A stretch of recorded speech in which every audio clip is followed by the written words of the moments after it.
Vem cá, mamãe, vem cá brincar comigo. Bom dia, pessoal.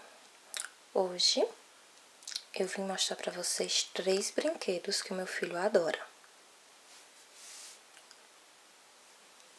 A girafinha.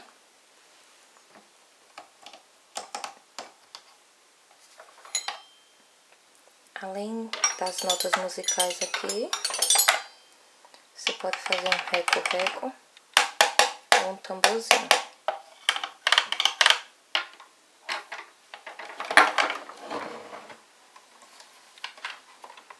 Ele é da marca Elka. Ele ganhou esse brinquedo no aniversário dele, da avó. E é um brinquedo resistente, já levou várias quedas e não danificou. Um brinquedo que dá pra gente ensinar as cores e musicalidade. Dó, ré, mi, fá.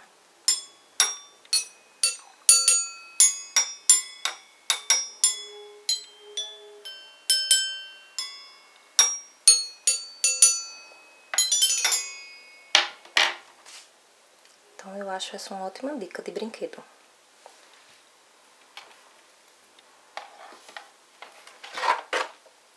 Tem também o tambor.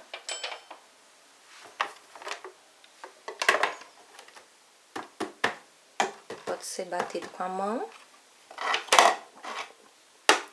ou com as paletas. Pula, pula, pipoquinha, pula, pula, sem parar. As crianças brincam livremente com esse brinquedo e amam fazer barulho com ele. E as maracas.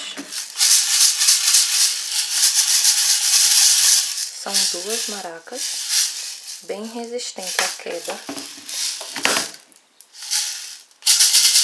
E crianças bem pequenas podem brincar com as maracas sem problema nenhum. Não tem parte pequena.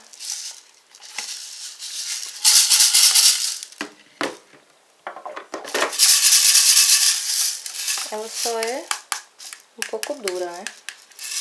Então, um adulto ficar atento pra criança não bater na cabeça. Mas, normalmente, eles querem só fazer barulho mesmo.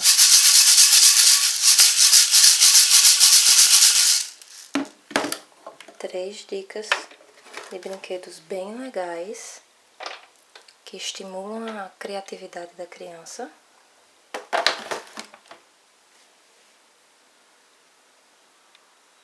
E vocês podem encontrar na maioria das lojas de brinquedo infantil.